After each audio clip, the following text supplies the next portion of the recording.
মাত্র 2 মাসে ইউটিউব থেকে আমি এতগুলো টাকা পেয়ে গেলাম। ভিডিওটা শেষ পর্যন্ত দেখো, ঘটনাটা তোমাদেরকেও বলছি।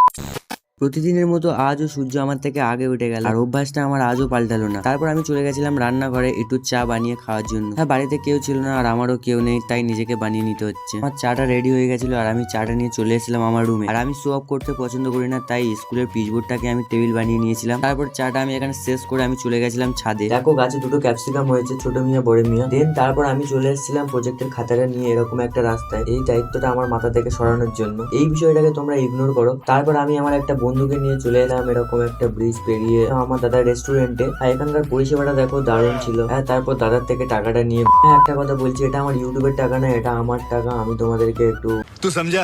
हाँ नहीं तू समझा नहीं।